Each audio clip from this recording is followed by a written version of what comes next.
Welcome to this edition of the MetaFi Shack. Let me make sure that the audio is, let's see, here. Test, 1, 2, 1, 2. I think we're good. Looks like we're working today. The other day I was messing out of my phone and it was just not working. So that video, I ended up taking it out because it's very annoying. So I appreciate you guys that put up with it because I tried messing with the Bluetooth and it was not working. Mm, and some coffee.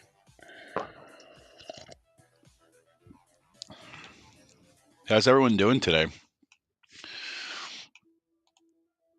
Everyone had a happy Hex birthday.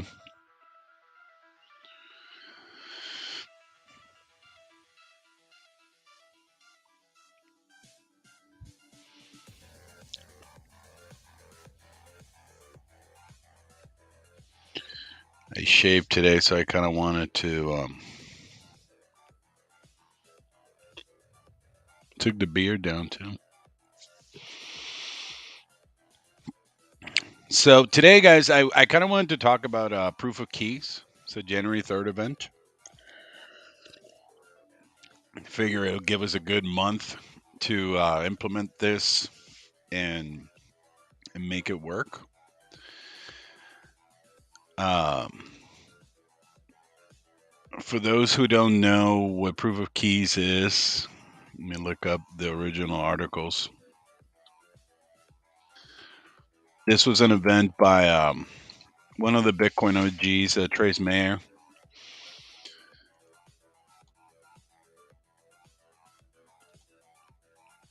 And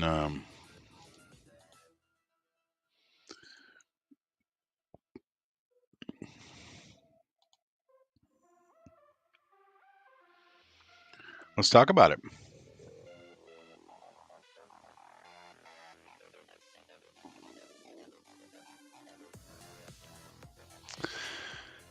Alrighty. So of course this is an event kind of related to Bitcoiners, but as we all know, not your keys, not your crypto is not exclusive to Bitcoiners or maxis or whatever. This is about your protection of your funds. This is about your uh, sovereignty. This is about you taking control of your own finances. Okay, so this countdown is important because it's gonna make this a reality. Okay, and basically by January 3rd, the idea is that we have taken control of our keys. Okay.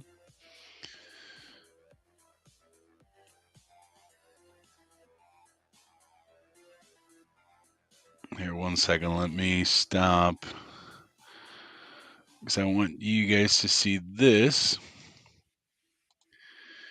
but then I want to stop the music real quick. So sorry about that, guys.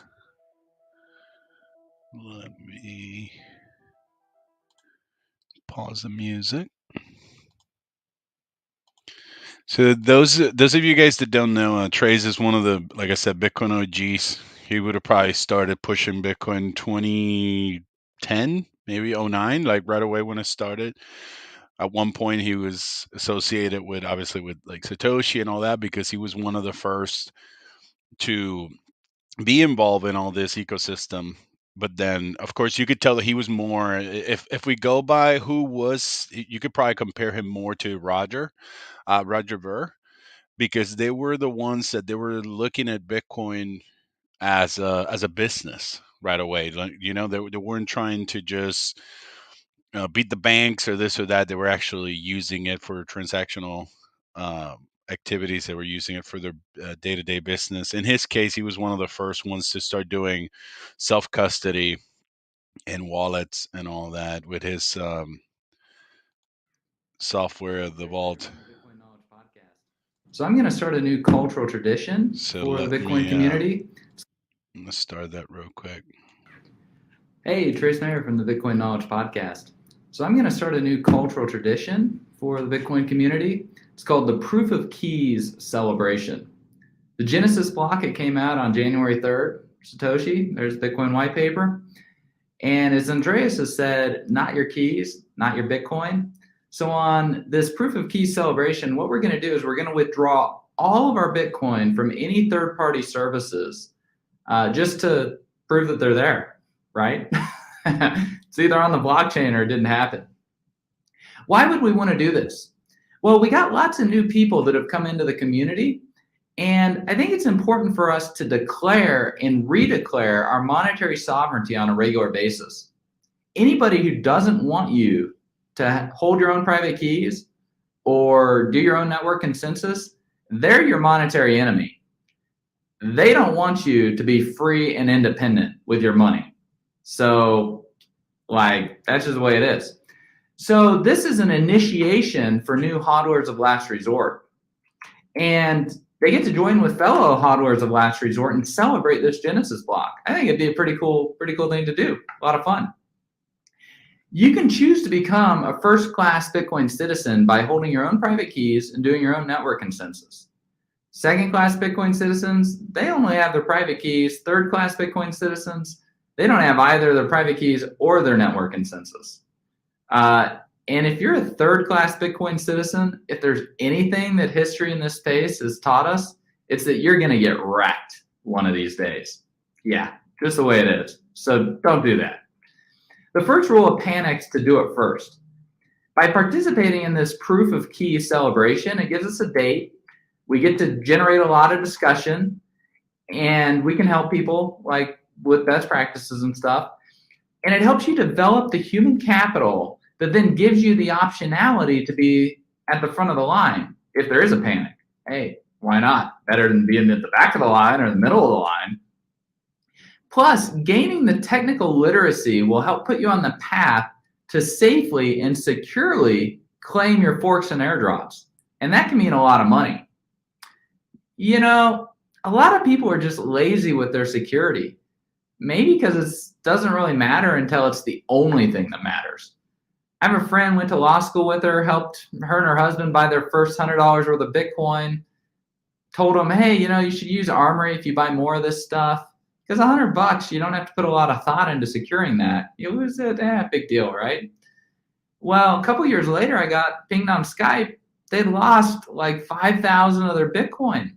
They were still using blockchain.info. So dumb. They got so wrecked. I mean, 5,000 Bitcoin, that's just a lot of money.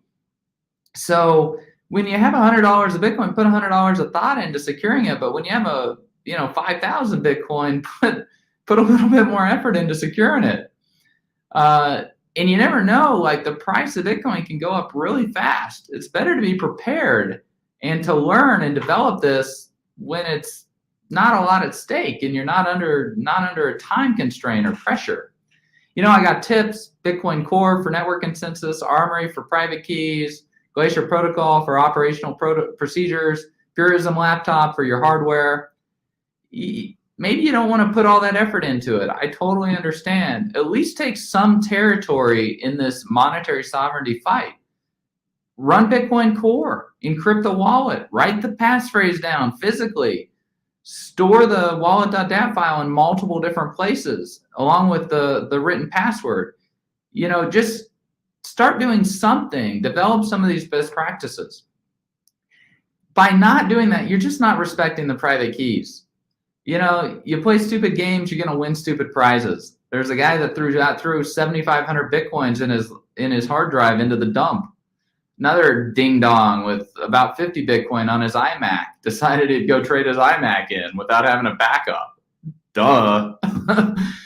Just, be careful with your private keys. Another guy had 335 Bitcoin Cash. It decided he'd import the private keys into an untrusted wallet without moving the Bitcoin Cash. Okay, poof, they're gone now. Good luck with that.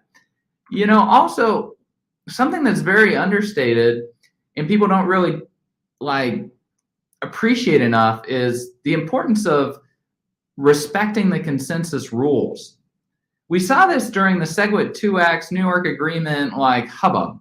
BitPay surreptitiously decided to call as an upgrade, fraudulently putting in a different node consensus software into their code. This is a bad idea. If you're not performing your own network consensus, you're at the mercy of those who do for you. Bitcoin Core even wrote an article about this. They said, quote, the signatories of this agreement wrongly believe that the currency created by adopting this contentious hard fork will eventually become Bitcoin. Therefore, storing any Bitcoin on services such as Coinbase, BitPay, and Zappo is strongly not recommended. By storing Bitcoin on these services, you could find that after the hard fork, your Bitcoin has been renamed to something else or replaced entirely with a new altcoin. So hey, we've seen this happen throughout history with fiat currencies. Like one day you've got 10 pesos and you got 10,000 pesos. The next day you got 10 pesos or whatever. It's a hard fork, contentious. It's a confiscation of wealth. Same type of thing can happen if you're running the wrong software, not doing your network consensus, whatever. Another thing to keep in mind with all of this is Hotel California. You can check in, but you can't check out. What am I talking about? Verification limits. One of the first things you start seeing when one of these custodians has issues with the number of Bitcoins that they have is that they start limiting or lowering verification and withdrawal limits. We saw it with Mt. Gox. Sometimes they start charging a large fee, like Bitfinex started charging 3% withdrawal fees, and countless others. So you just get all this stuff. Alrighty, guys. So I wanted to play that. I played almost all of it. It was like an 8-minute video. Like I said, basically change everything that Trace is saying. Every time he's saying BTC, he just think that you want to be in control of those keys. You want to be in control of your coins. Like Richard posted the other day, be in control of your key. Well, I guess the other day, no, like the last 2, 3, 5 years. So just remember that all this stuff is very, very important. Here, let me get back. Can you guys hear the background music? So yeah, he was the one that came up with the whole idea of proof of keys, like as an actual date, an event, because he wanted to proof of keys. It's basically what he's creating now for all these exchanges to do now the proof of reserves. So as you can see, Binance coming up with all these. Okay, Sparky saying, "Cool, thank you, Sparky." By the way, shout out to the guys. The guys gave me like such a nice surprise. Like I just thank you so much to the militia. You guys are freaking awesome. We're gonna have so much fun the next 15 year, guys. Let me go back into the chat, and then by the way, it's something that shout out to Nico because she always tells me I never say it. Please, guys, click that like, click subscribe. We're trying to build this new channel. We're gonna try to build it from scratch here in the next few days. I'm going to have a little bit more time because I've been building the crypto tax workshops, and I wanted to like hit it as hard as possible to have at least 30 to 45 days till the tax season when it starts middle of January. That way I can help as many people as possible get their training and get ready for the tax season. Um, and then now I'm going to have a couple, at least probably 2 weeks that it's going to be kind of chill because then tax season, a lot of people what they start doing is they just have their obviously their sales, they're doing tax loss harvesting and then everything. So that's another thing, guys, that I wanted to bring in a specific video. I'm probably going to do that video though on the identity block channel because I want to talk about tax loss harvesting. A lot of people bought hex or bought other cryptocurrencies at the end of 2021. We were at a obviously higher valuation, and then the last 12 months, you might have already spent the long term, the time frame for the long term gain. So you might have already done the 366 days, but then you might have been at a loss. So now you can decide that you want to qualify for um, the long term gain, well, long term loss, I guess. Um, but then you'll be able to register that between now and the end of the year. And then you can obviously there's no wash sale rule in crypto, so you can just a week later, a day later, 2 minutes later, January 1st, you can buy your coins again and start fresh for 2022. Sorry, for 2023 tax season. That obviously you wouldn't pay that till sometime April of 2024. So guys, let me go and say hi to the militia. I have to go to bed, but I'll catch up tonight at work. Awesome, awesome. Thank you so much, Miss Amy. Thank you so much for you guys' surprise. It was so nice. Godfather too, man. You guys and New Two and Nico and Sparky and then everyone that puts up with me in the militia. You guys are awesome.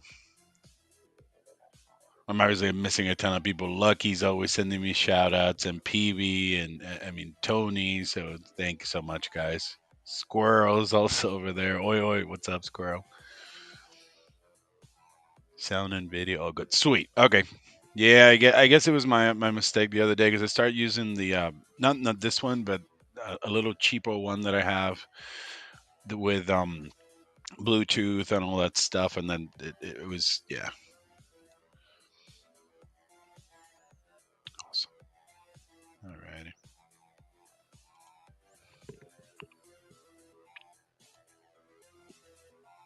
Sparky, que pasa familia? Sparky too. Sparky's always been my number one sponsor.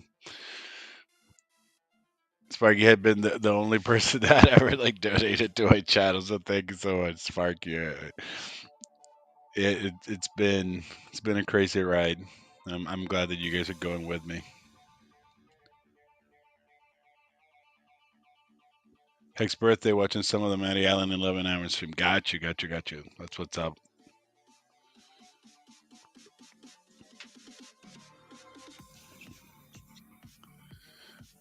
Oh, that was me. Awesome. Thank you so much, guys.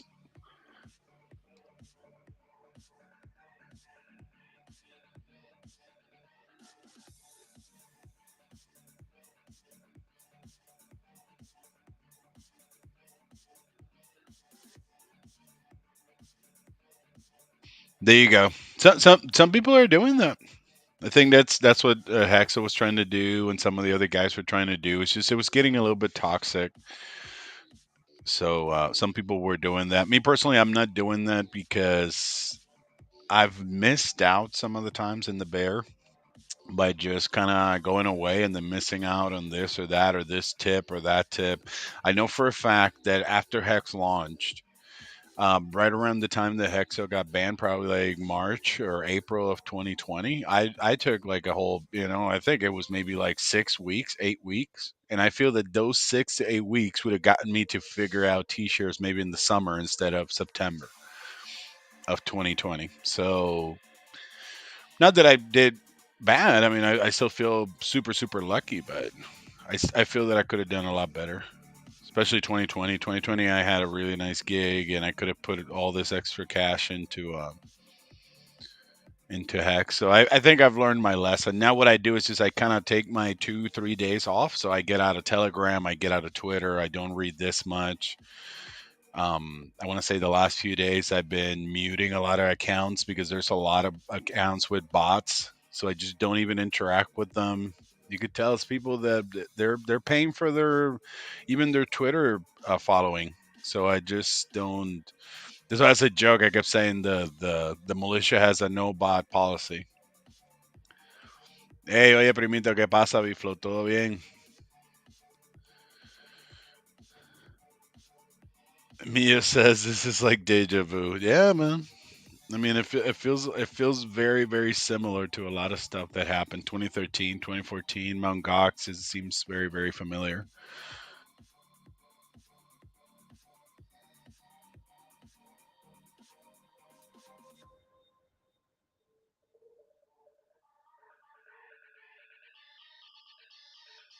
Hey Finn, hey Finn, we need to figure out when I need to figure out when is it that you're streaming. The other day, I guess I was streaming on at the time that Finn was as well. So I want to make sure that I'm not streaming on your time, buddy. It's been so disconnected. Fi Bear.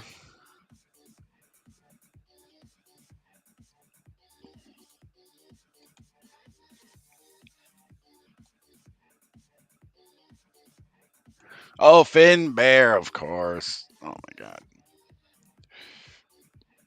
of course.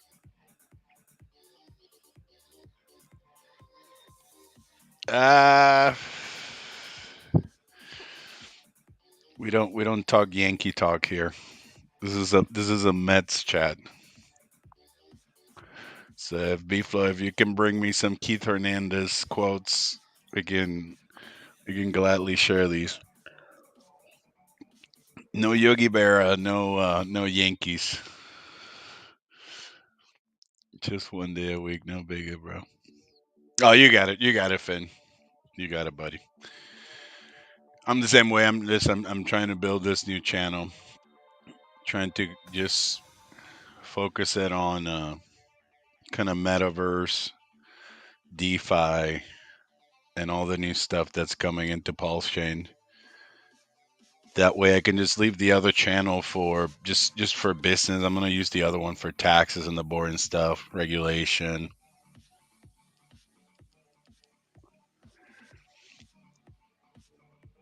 I feel that that other channel is more suited for that. To the window, to the wall. You guys always say that crap. I don't know what that means. I was just gonna type that. What? But that's not like a baseball thing, right? It's like some other stuff. I haven't figured it out.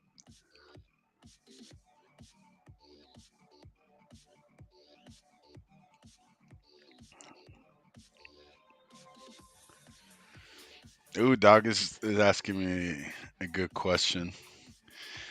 I think it's just like a fad, like it's just gonna be like at some point they're gonna try to bring it back or whatever. Like they've been trying with all kinds of stuff. They've been doing it with The Sims and Roblox and Minecraft.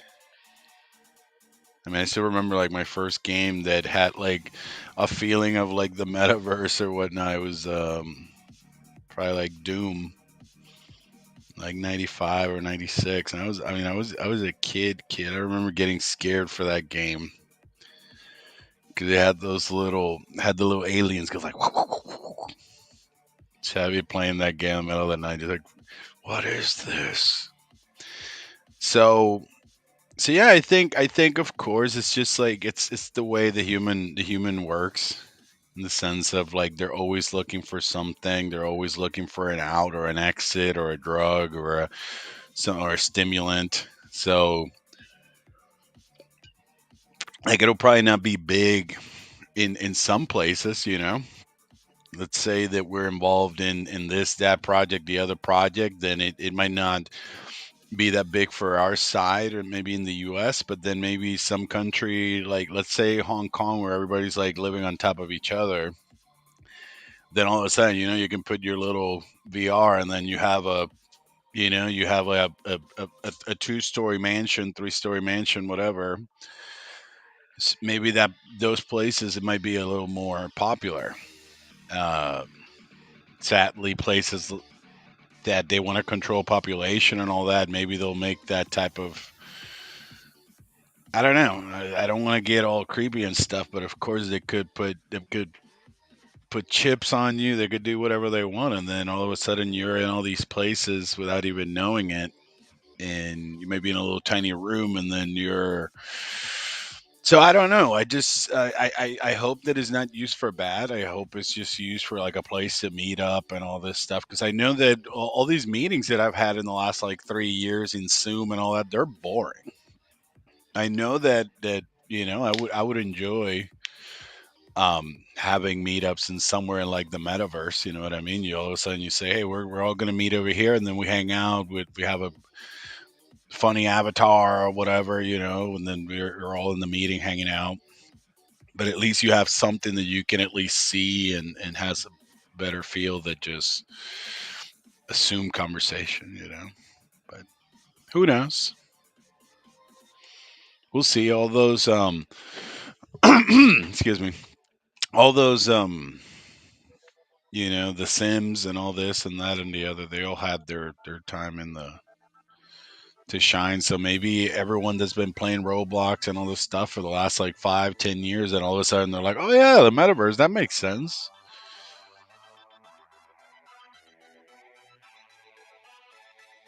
Oh no. I'm not reading this one. I can see Nico getting pissed about this one. Like the last um the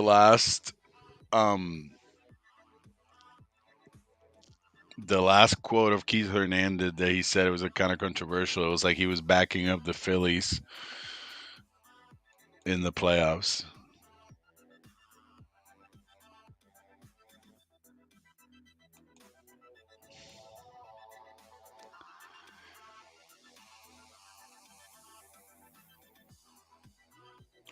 Do you think the NFT market has started to cool down? I hopefully we'll see some better uses of NFTs next year. Um yeah, brother, like the NFT market's been cooling down since they did that like $60 million NFT or whatever it was. That was the sign when guys like what was the top sign for me on the NFT market? It was when this guy that was supposedly a hexagon um this Bryant, former wide receiver for the Dallas Cowboys, he had like a 2 ETH gas loss or something when he was trying to like mint some type of new coin or something.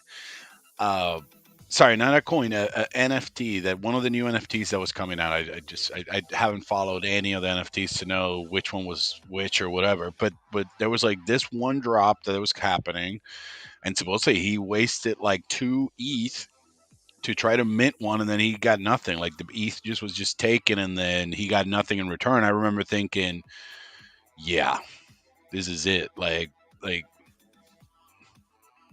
and it's just been very funky since. Like random collections coming out and this and that. Oh, for sure, Sparky. Because I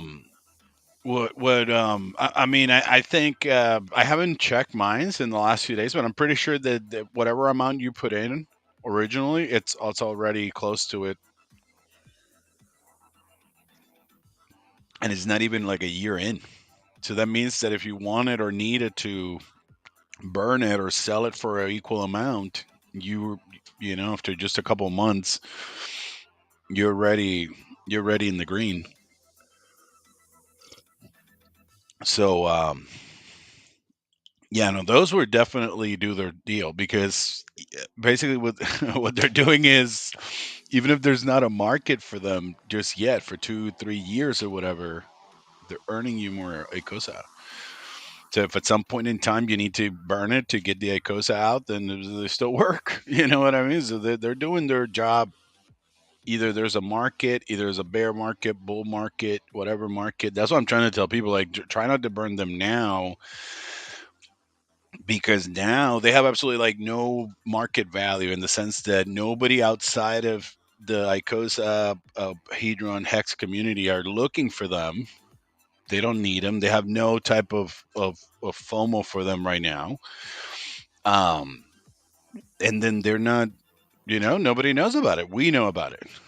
So I think there's like 21,900 or something. Just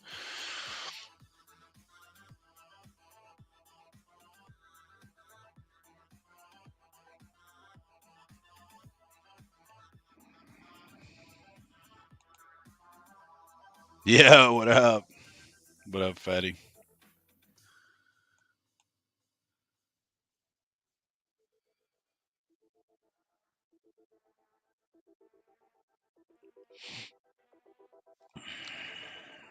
So yeah, guys, let me go ahead and I wanted to go into some of the news that's happening right now because it's very interesante.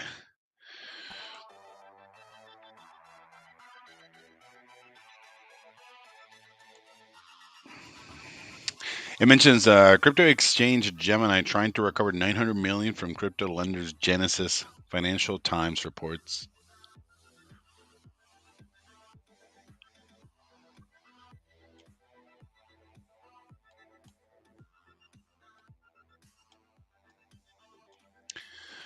Crypto broker Genesis and its parent company DCG Digital Currency Group owe customers of the Winklevoss twins crypto exchange Gemini 900 million, the Financial Times reported on Saturday.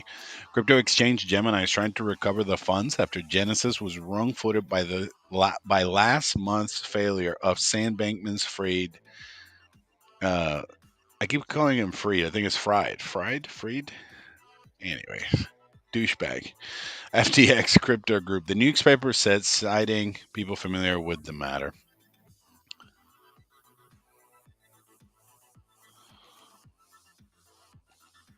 Genesis Global Capital suspended customers' redemption in its lending business last month, citing the sudden failure of crypto exchange FTX. Crypto trading platform FTX filed for bankruptcy protection in the United States on November 11th, in the highest profile crypto blow up to date.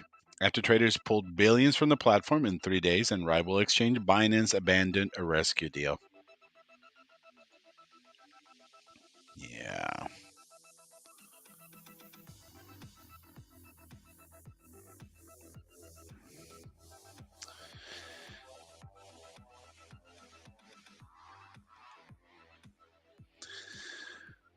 So yeah, that's what's happening over there.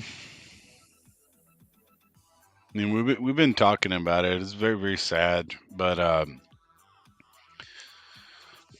we talk about most of the exchanges just going bust and basically being incentivized by government to do this because of the law that was already passed on November of 2021.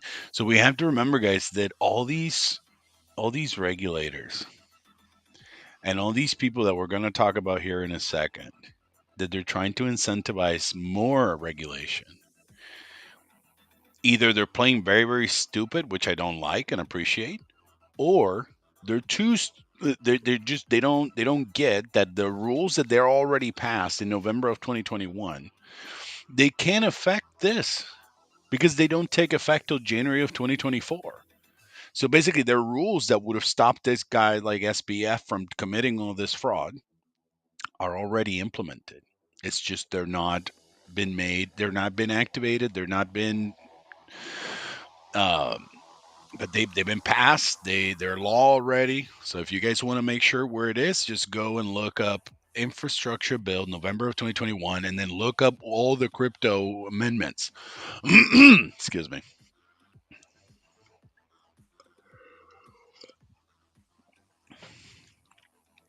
So it's just they're trying to kind of say, let's say that there's a highway. It's the highway. It's like 70 miles per hour. There's accidents at a corner of the highway, and they're saying, don't worry, in 2 years speed limit is going to be 55 miles per hour. But then every time someone gets in the accident for the next 2 years, they say, oh man, we need to put some type of law that fixes this. It's like, yeah, it's been implemented. You're going to be able to go 55 miles per hour in a year from now. But in the meantime, they're going by the old rules, and this is the reason why they're filing for all these bankruptcies. And this is what we talked about like 4 or 5 months ago when my idea was that Coinbase was going to be the one. If it wasn't that they got a bunch of backing from BlackRock, but if not, I guarantee you guys, Coinbase would have already been wrecked because their stock is down like however much.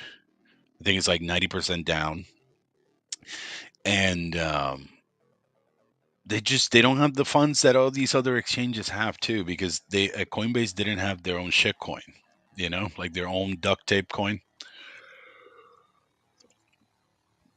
which it would have definitely saved Coinbase. It would have given them like billions of dollars. This is what Binance and FTX have been doing. They just most of their capital is in it was in this shit coins that they own. Like they were fucking minting their own shit coins. Now with this dude FBF, by the way, oh my god! Shout out to Rand Nooner for asking the tough questions. Basically, he confirmed by asking him, "Hey, were you guys giving people synthetic coins?" And I don't know if the dude heard exactly what Rand asked him, if he internalized what was being asked, but basically what they were trying to ask him is like, "Hey, were your coins always backed 1 to 1?" And at first he was saying yes, yes, yes, but at some point there he was saying like people were sending the funds to Alameda, and then Alameda was putting funds into FTX. I haven't figured out why were they doing that. He was saying something about banking. Apparently, FTX wasn't getting banking, which like I said, I don't understand. Like, what does that even mean?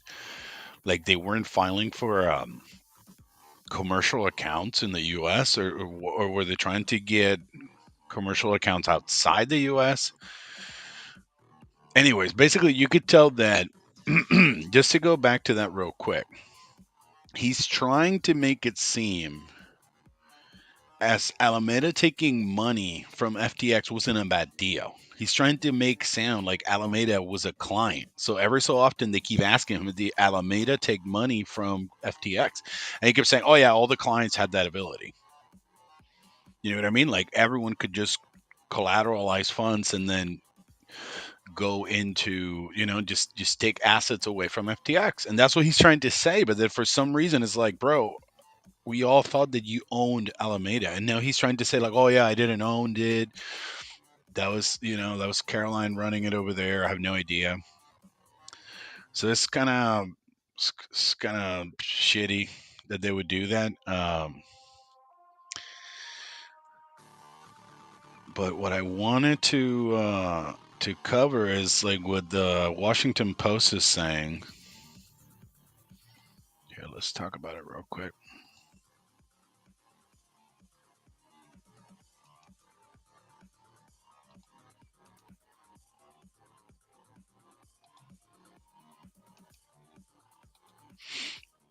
Let's see. So it mentions lawmakers who benefited from FTX cash probe its collapse. Sponsors of a bill heavily promoted by Sam Bankman-Fried said it was even more urgent now that his company imploded.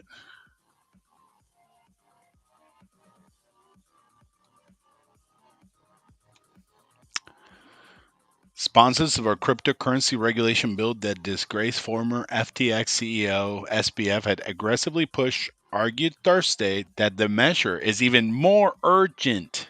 In the wake of the crypto giant's collapse, as Congress launched its official response to the worst meltdown yet to rock the 865 billion industry. By the way, it's my opinion that some of these people they need to like step down. They definitely have conflict of interest. They need to completely step down.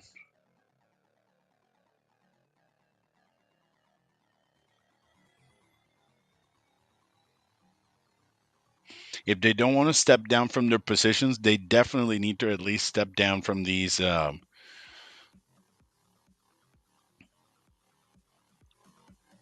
hearings. There's no way that the people that were taking money from this guy are gonna go now and are gonna just interview him. Like what, dude? Like you're almost as guilty as this dude.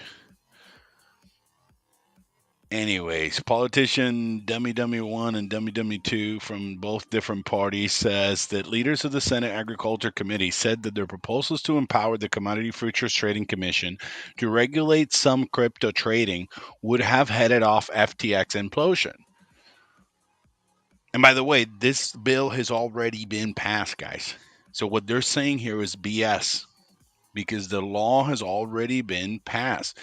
This takes effect January 1st. FTX would have become a crypto broker with all kind of information having to be sent to CFTC and SEC. There would have to be also FinCEN, FINRA. They would have to have money transfer licenses. They would have to have all kinds of regulations on top of them. Plus, they would have to have all kinds of, I mean, basically what they're saying doesn't make sense because it's already been approved. All we have to do is just wait till January 1st and then the law takes effect. Like FTX could have not been all this BS that he's answering of like, I don't know. I didn't have like I wasn't doing the risk management. I wasn't doing this. I didn't have a CFO. I didn't have the other. I didn't have accounting. All this stuff wouldn't fly because the second that they become a broker, they have to have all this stuff already at hand. So sorry about the rant, guys, but it's just this doesn't make sense when they're saying, "Oh, by the way, but if this bill that I have right here that he funded himself, come on, guys." So this bill, first of all, this bill cannot pass. Second of all, this guys cannot be asking this lady Maxine Waters and all this stuff that she took money from him. So she got money from him in her pocket. She cannot be asking him questions about nothing, nothing, not about the food that he ate last night, not about nothing. This lady, it needs to be investigated because some of the money that's missing from FTX and Alameda, it's in her pocket, allegedly. Anyways,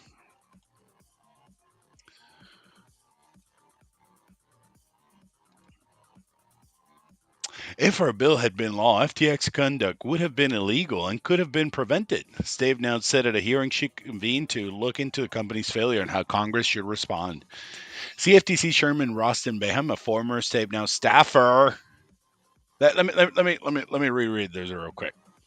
Oh, by the way, the guy that's about to pass the law, CFTC Chairman Rossin, it's a former staffer of this person. Okay? So this dude used to get paid by this person now is in charge. Okay? So I'm going to keep doing this and I'm going to keep mentioning this and I'm going to keep tagging people. And I hope that if you guys are following me on Twitter, you guys can like my tweets and retweet and all the stuff that we're going to take because we're going to make these people step down. We're going to make sure that this person's bill does not pass.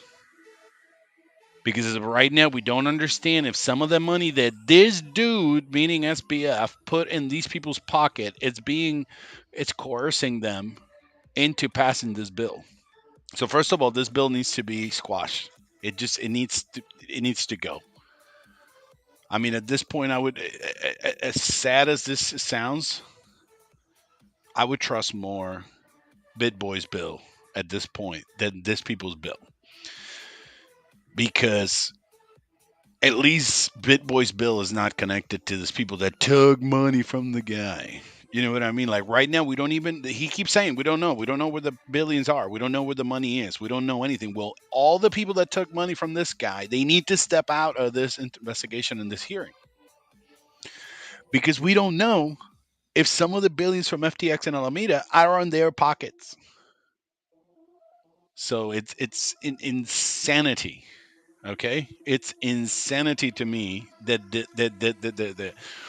the goats are guarding the lettuce, and then they're going to tell us how they're going to guard it.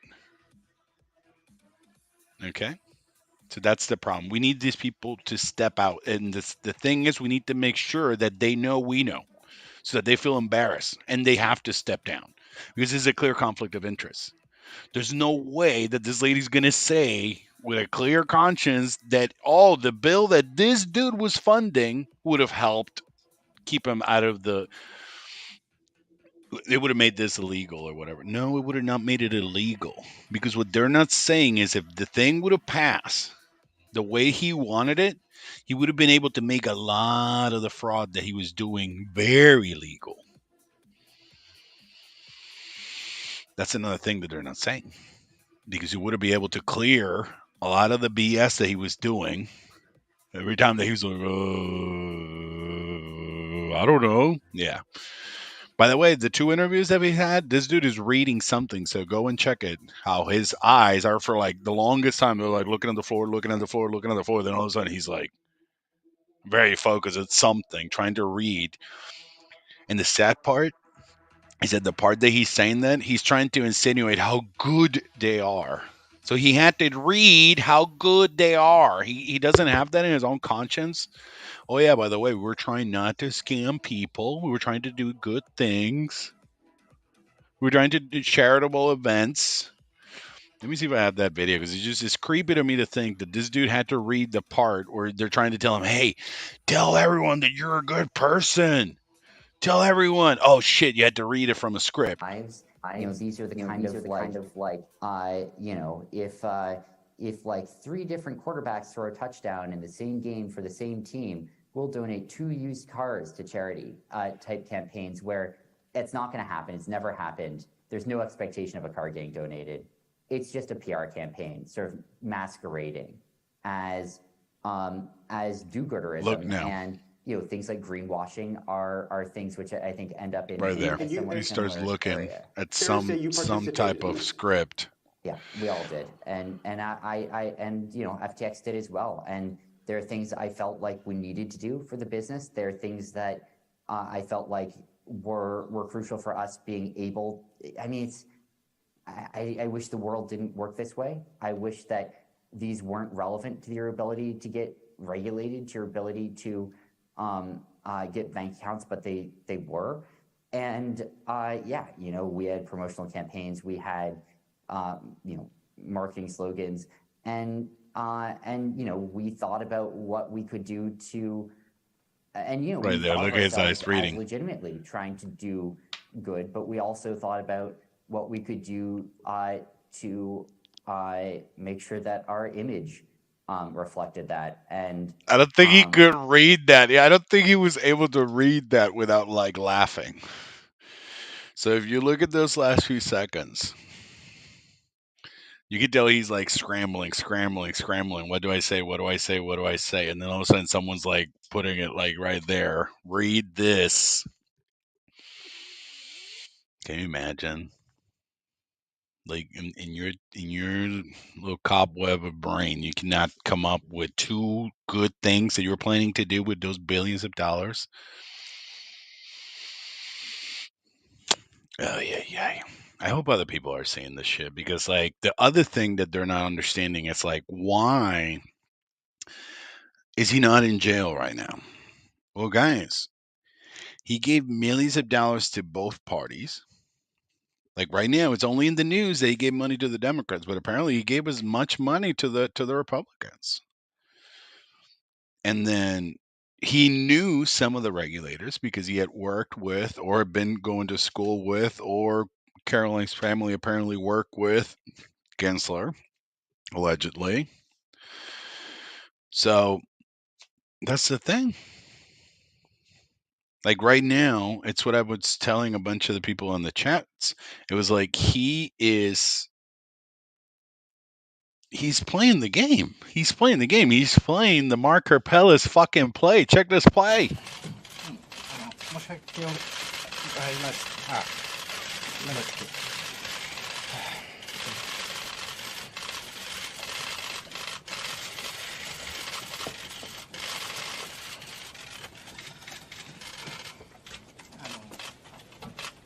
システムに弱いところがあって、ビットコインがいなくなって、みんなに。It's so deja vu. It's crazy to me to think that they're pulling the exact same play 8 years later. It's just like another cycle. Just like, yep, it's gonna do it. Let's do it again.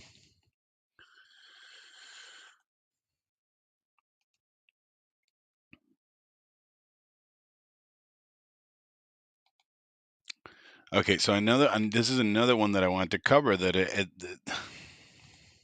like a joke.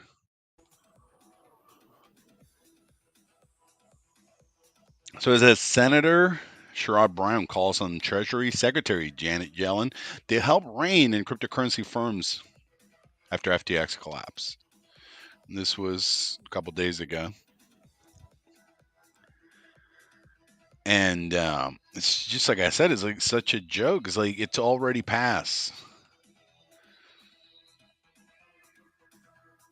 In a letter to the Treasury Chief, Brown, Democrat from Ohio, told Yellen to incorporate recommendations from the Financial Stability Oversight Committee, FSOC. Major crypto firm BlockFi filed for bankruptcy weeks after FTX failed. Senate Banking Committee Chairman Sherrod Brown urged Treasury Secretary Janet Yellen on Wednesday to work with lawmakers and financial regulators to help write legislation to rein in the cryptocurrency market in the wake of the collapse of the cryptocurrency exchange FTX. In a letter to the Treasury Chief, Brown told Yellen to incorporate recommendations from the Financial Stability Oversight Committee, including legislation that would create authorities. So it's not enough. It's SEC and CFTC and FinCEN and FDIC and NCUA. There's all these like. Anyways,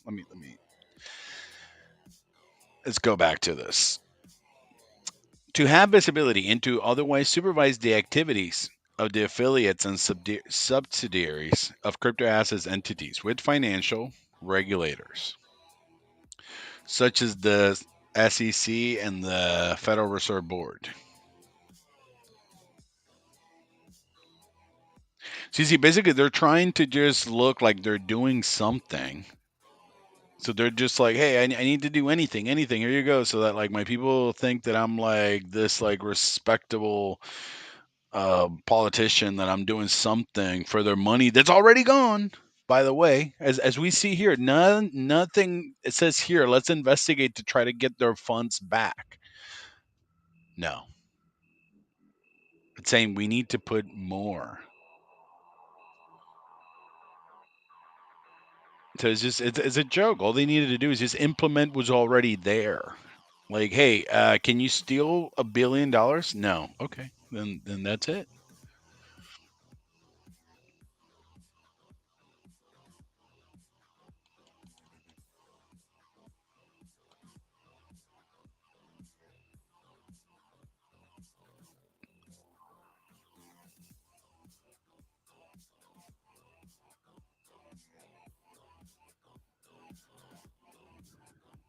Oh, guys, I don't even know where I was.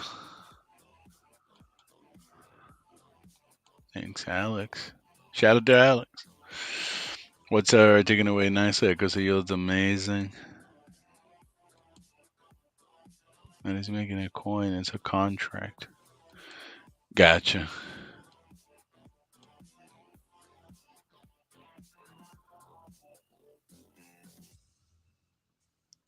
I see some of the OGs. I see some of the OGs were discussing supporting a PLS levering shorting project. They were claiming that this is what will bring the whale. So you think this bit made necessary? Well, I've seen it. I've checked it a little bit, and I know that I don't know if Richard will think it's a good idea for the masses, but to bring money in, yeah. You can see how the other platforms, the CFI platforms, work. Just know that a lot of people can get wrecked. Also, a lot of people that once they figure out how to use it, they might make a lot of money out of it. You know, they could be making money now all the time since September of last year. So it could have been like all these months you could put a short at like 50 cents or 40 something cents and then just write it down. But you know what's going to happen? People are just going to start shorting when the market is just pumping and then they're just going to get wrecked. So just be careful. So I'll probably won't be discussing that one. Maybe in the chat, if you guys want to cover it, but who knows? Hope it works out.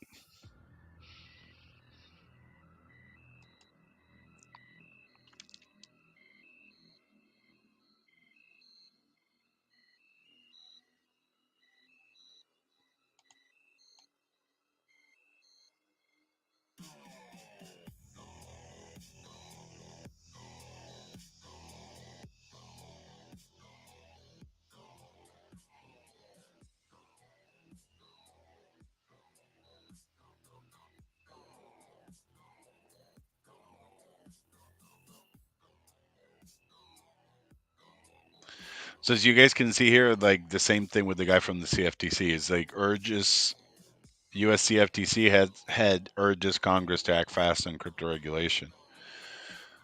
But it's just the regulation is there, guys. It's already passed. It's already been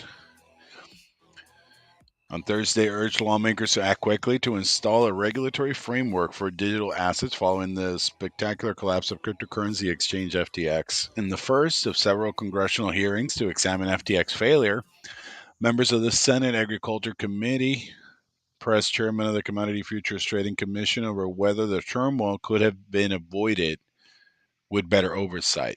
And the answer is no. You just need to apply the oversight. This is the gap that exists. He told lawmakers if we don't do something, customers will continue to lose money, and we're going to be right back here in a couple of months. The regulator also told lawmakers he had met with former FTX chief executive officer, SBF, 10 times and exchanged follow up calls and messages to discuss the company's application to directly clear its customer trades. So you see, this is what we need to investigate. This is what we need to investigate. Like we need to ask for a Freedom of Information Act for these 10 conversations, and they're very public, and we can get them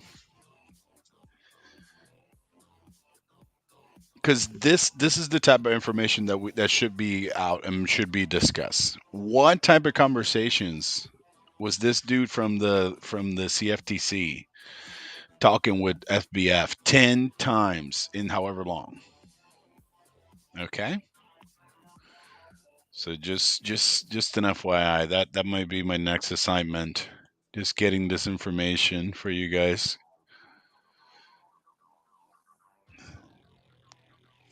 FTX filed for bankruptcy and FBF stepped down as chief executive on November 11, days after traders pulled $6 billion from the platform and rival exchange Binance abandoned the rescue deal.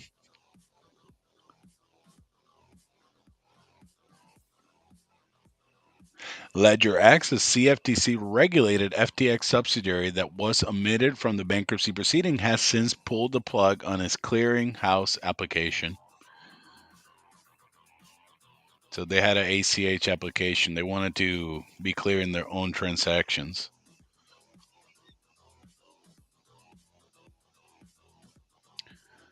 LedgerX customers' property remains secure and that the company has the financial resources to continue operating for the foreseeable future. He added that the CFTC did not have any legal authority to examine any of FTX's other entities and had no visibility into the operations of other subsidiaries.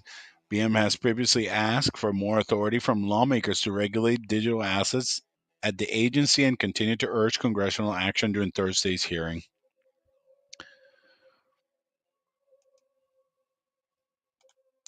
CFTC, which typically oversees derivatives markets dominated by large players like money managers, had the authority to crack down on fraud and misconduct, but does not have the power to regulate spot markets. The CFTC has many tools at its disposal to try to make defrauded customers whole, but the process is long and arduous, and sometimes there is no way to return all of what was lost. Regulators also are squabbling over who should take primary responsibility for overseeing the crypto market. Many Senate Agriculture Committee members have previously agreed with BEM that the CFTC should take on a larger role. But the U.S. Securities and Exchange Commission has more expertise overseeing markets in which individual investors are involved. SEC Chair Gary Gensler has said he expects his agency to be primary regulator because he considers most crypto tokens to be securities.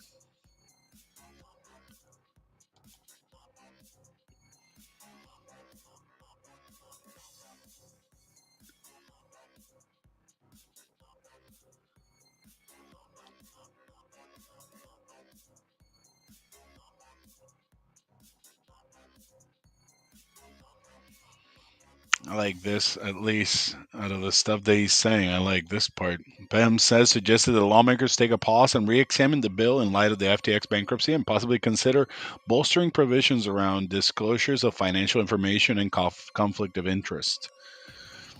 Of course, this part they probably won't take it effect because it would affect them.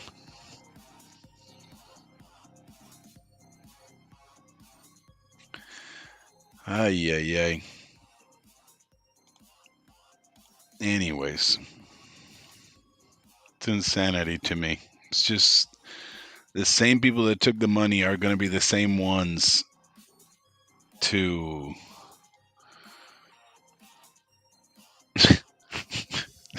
I mean, guys, I don't want to be cynical, but it's just insanity to me. Insanity.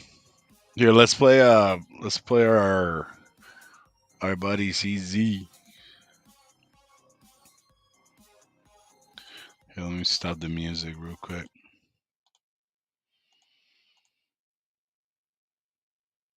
Is more regulation necessary here? Would that help restore the crypto industry's credibility?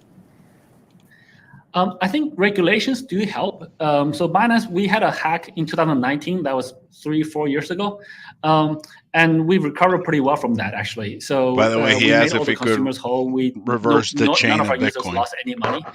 We lost a bit of our own money. That was pretty much it. Regulations will help, but it doesn't solve. Regulations is not a magical pill that just solves all problems. Hacks happen with banks, with traditional financial institutions too. Even banks leaks data, etc. So it doesn't mean that regulations will solve all of the problems. It does give assurance, and also it does set a standard on what is a level of acceptance in different countries, which is very good for consumer adoption. And it also tells the industry players what to do and what not to do, some guidelines. But fundamentally, the businesses still need to protect their own security, their own data, and their own business models. UST, Luna, and other crypto projects that have issues. Many of them have liquidity issues, basically meaning that they didn't manage the finances well. Those are fundamental business problems that regulations can reduce, but they're not going to eliminate.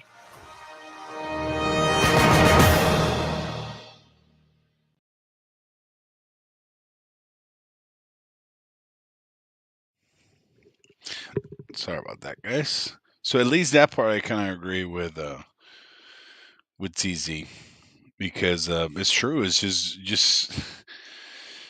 just writing regulation, and then hoping that it's gonna work. It's not real, guys. It's just not. And it's sad that a lot of people are entertaining this. I've heard a few of the politicians say no, so they understand like there's a clear difference between CFI, DeFi, TradFi. But some of them, I think they're going to try to just keep pushing for this because they just want to see them like just their name on some paper that says crypto something, they did something. So let me see if I go back real quick. Regulation equals slavery. See, media. That's true, brother. And like it looks like they're like some of them, like that dude is not only asking for regulation, he's asking for a new agency, a complete new agency.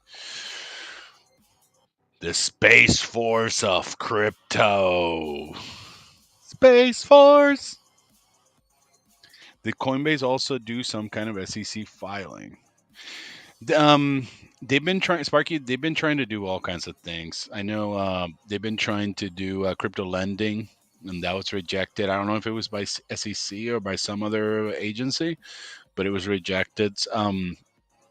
They've done a few things, and they've been rejected because Coinbase is like one of the largest exchanges. You know.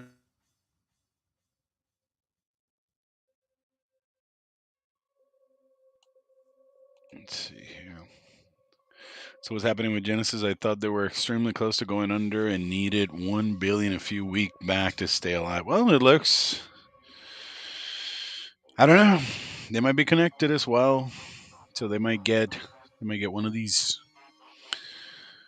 bailouts. Because yeah, you could tell that some of the stories they kind of brush under the table, and then some of the stories they're like, "Oh my God, this is the end of crypto." Here, I'm gonna share with you guys a clip. It's kind of funny. You guys have probably seen it if you've been in crypto for a while.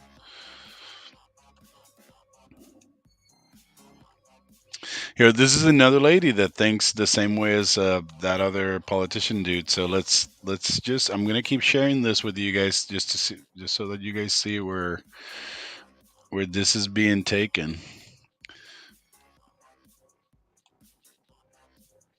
Mentions crypto is a brick wall stage and needs is at a brick wall stage and needs right balance of regulation, says legal expert.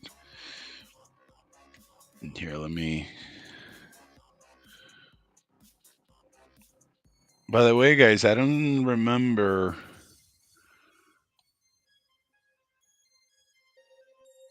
if I had shared this video with you guys. Oh, if it was a complete video. Here, 1 second. Morgan of this generation. See. Oh, I can because it has it has music. Sorry, guys.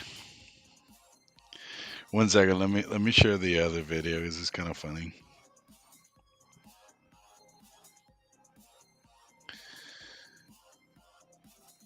Because some people were asking how are the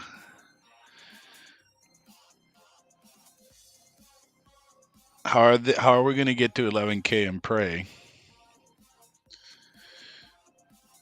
And I think there's a way that they're going to use one more trick. They have one more trick up their sleeve. See if I can find it.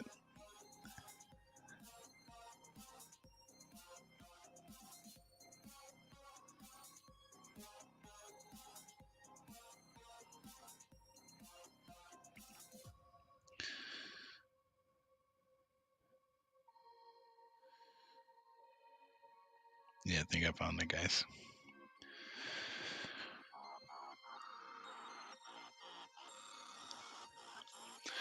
And it mentions Pennsylvania State University Dickinson Law professor Tanya Evans discusses why the ecosystem is in need of thoughtful regulation from lawmakers on Capitol Hill. So every time I hear this, I get worried because it's like, don't they know that there's already the infrastructure bill passed with that crypto amendment, and then that it hasn't taken effect? So they try to sound maybe just trying to get like their little 15 minutes of fame. They need to get out there and just use their little buzzwords. Let's see here what she has to say. I do see regulation coming, said Evans, an intellectual property lawyer, referring to whether the fall of the FTX crypto exchange would prompt the U.S. Congress to set a clear framework for regulating the digital asset industry. So it's like, or is she that ignorant that she doesn't understand that it's already passed? Or is she just doing it just to create more like oversight just to benefit a specific group, maybe CFTC, maybe SEC, but it's already passed. There's a lot of thoughtful consideration to the right balance of regulatory, congressional, let me see here, prime ministers. Yeah, this is just, I'm not even gonna read this because it's just basically telling everyone, yeah, that if more rules would have fixed everything, and it's just more rules. It's not fixing because they're buddies. They're the people that are passing all these laws. They're buddies with this guy FBF. So it's just more rules. It's only gonna affect guys like you and like me. There are not buddies with them because us, those laws do apply. We cannot just move billions of dollars and then we don't know. We don't know. No. We would have like freaking the police knocking on our front doors. This dude is actually sounding like, oh yeah, I'm gonna talk with the politicians in a couple of days and everything's gonna be okay.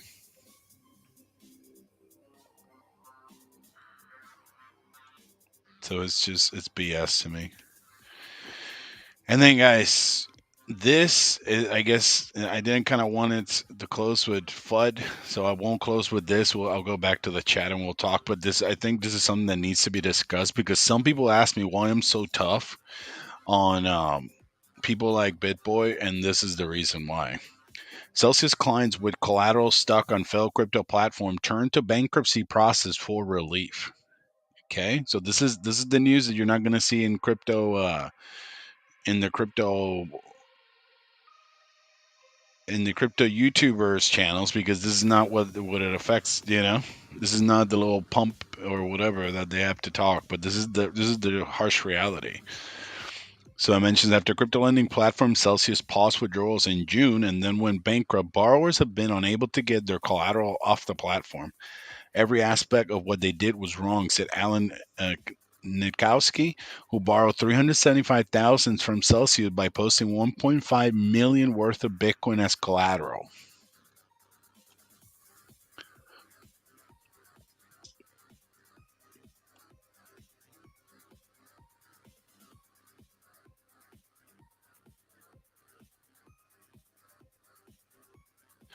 Okay, so it's just I want people to understand that I don't do it just to troll this dude. I do it because I don't like that people like that can just do so many people wrong and then they can just like kind of like we had good intentions, No,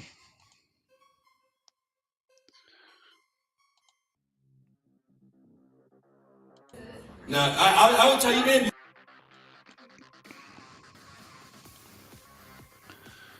One second. I want to share also another thing I have.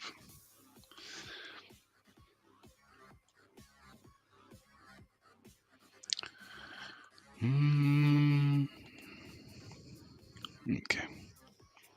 Sorry, guys. I mentioned the former director of Celsius told CNBC that the company's failure to match its assets and liabilities contributed to the hole in its balance sheet.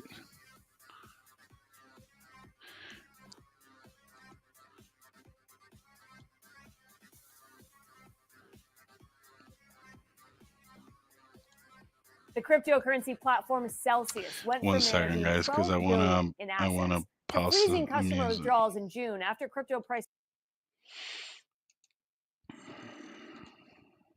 plummeted.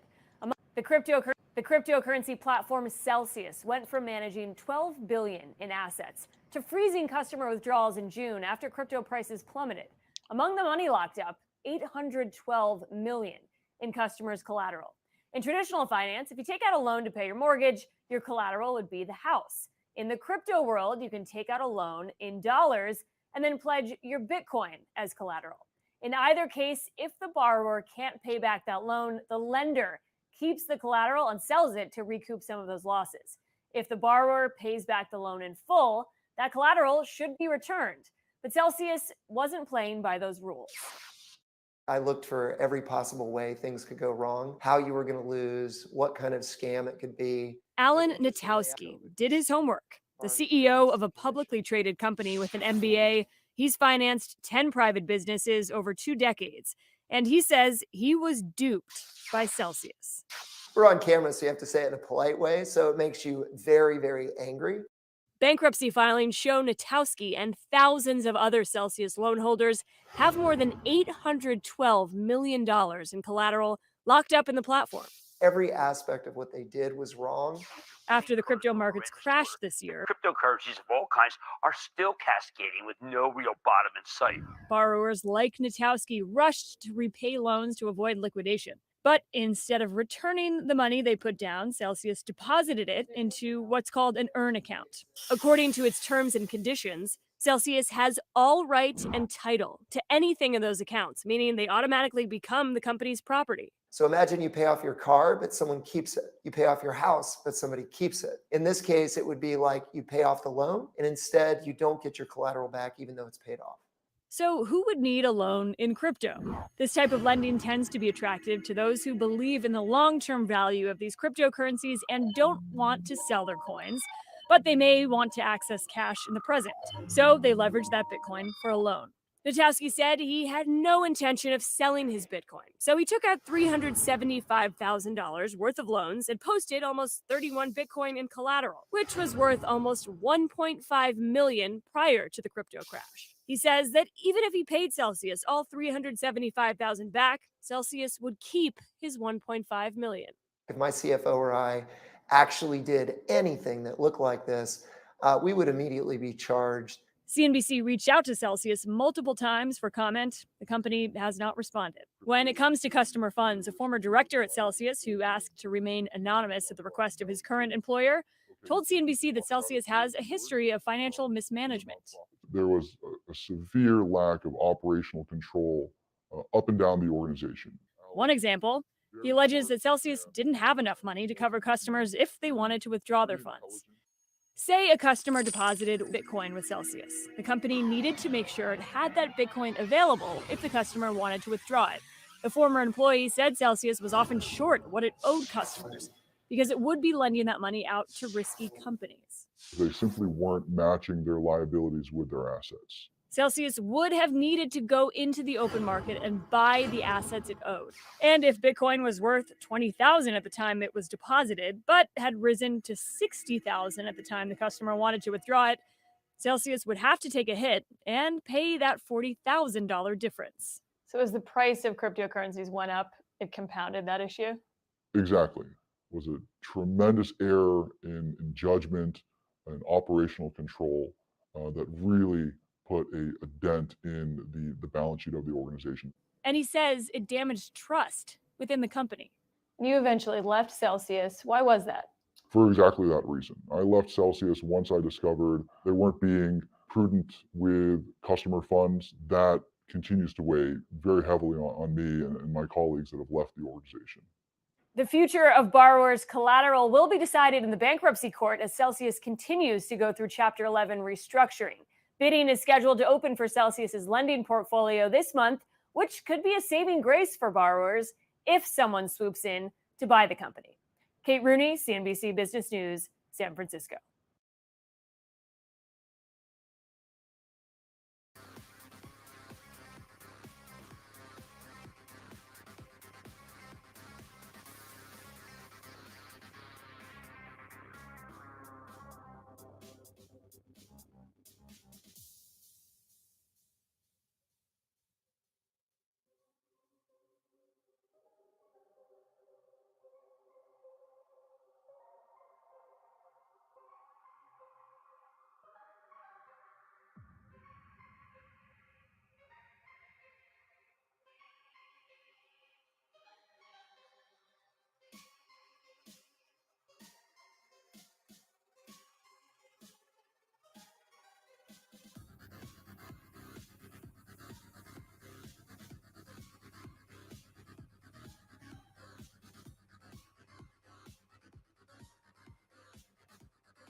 No, I would tell you, man, you have no idea what you're talking about right now. Okay, give it, let's go, get it, let's go. This is a real winner right here. This is a real winner. Hey, I can tell you right now, you have no idea what you're talking about, man. People like you, this is the toxicity in the States, guys. I want you all to understand. This is the toxicity in the States. You shout at them, yeah. And then you try to shut them down. Well, when you try to steal our panels are coming. You know, if anyone right go ahead, now let's go. Goes to Google and searches for Bitcoin scam, you will find you all are not the father. I want you to understand something.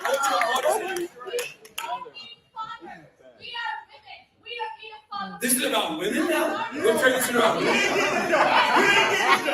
Let me tell you, you lose. You lose. No, I'm sorry. You know, just because you think someone loses doesn't mean they lose. And I'm sorry. I think, is this person a loser? No. I know what the fuck I'm talking about. Yeah. Okay. Well, why are you there and we're up here? Why? No, what? I want to know. Yeah, you what? Who are you?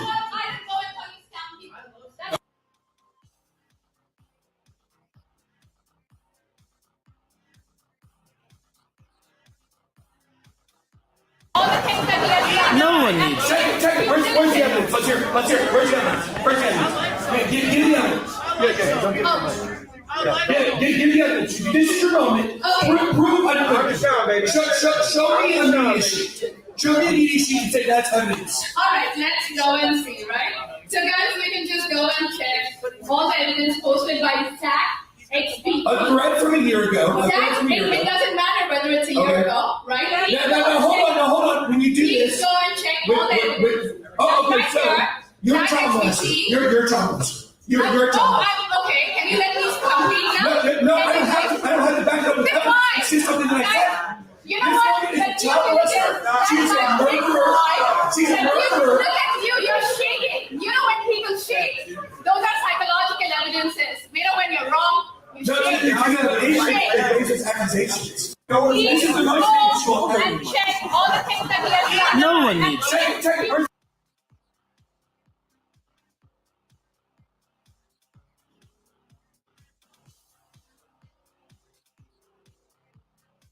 Oops, sorry.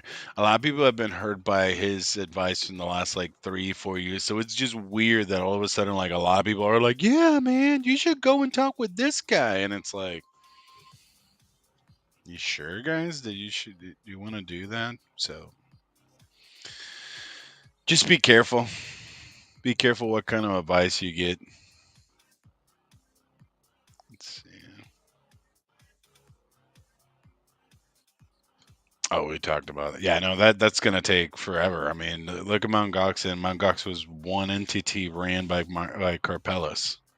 This is like multiple billions ran by multiple companies, ran in multiple countries, multiple entities, multiple jurisdiction, people connected to top, World Economic Forum levels. So it's just politicians paid, authorities paid. Richard's cool. Richard's on Spaces. You know what?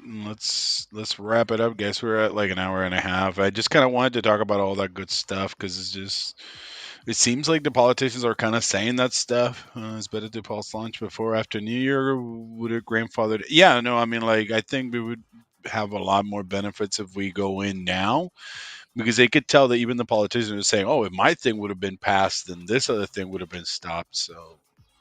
Yeah, I agree with you. Twitter Spaces. Let's go to Twitter Spaces, guys. To the window. What do you think about the death of crypto exchange platforms owner died in the law in the last few weeks? Always, yeah, I heard about that stuff, but I think it was like a helicopter accident. I think it was someone died of a helicopter accident. Someone died of apparently they drowned or someone drowned them. I haven't heard enough. Like I think the authorities in Puerto Rico are labeling it as an accident. I wish there was more investigation into it. All right, guys. Can't post it here. Oh, it's in the Mario guy. Okay. Sweet. Talking about SEC. Okay. Yeah, well, new channel. Please give it a subscribe, share, follow, hit that bell notification. Mute it. Uh-oh. I hope the video wasn't muted. No bueno. Uh-oh. Sorry, guys. I thought the video. Dub your own words over for Comedy Valley. Yeah, I heard that, buddy. Yeah, VR Studio.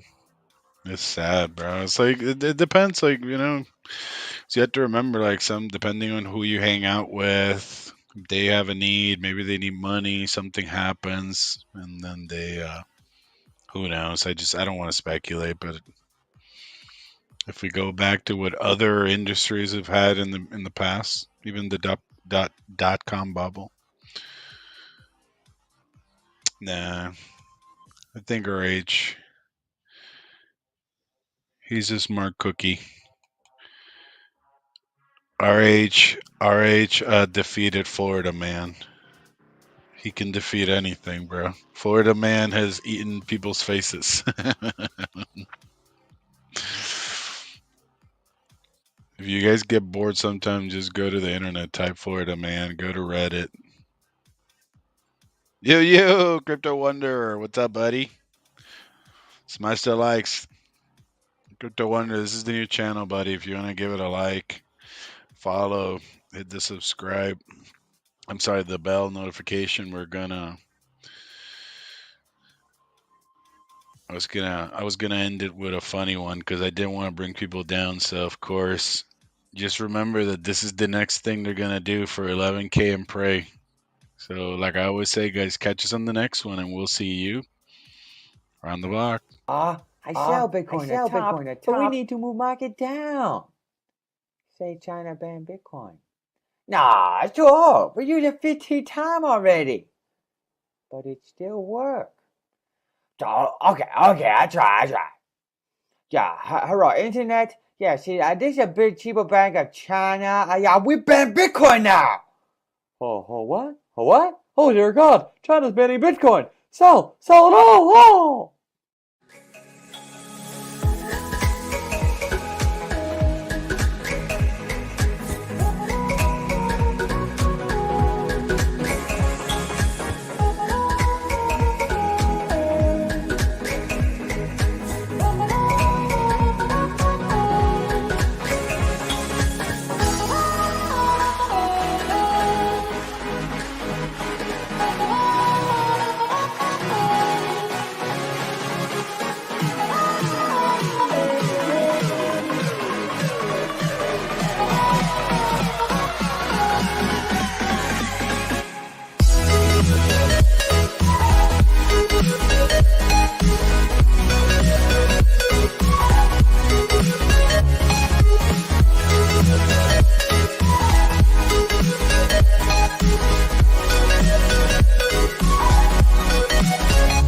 So if you have to trust experts, how do you know who to choose? You need to go back in history and see who really got it right and who really got it wrong.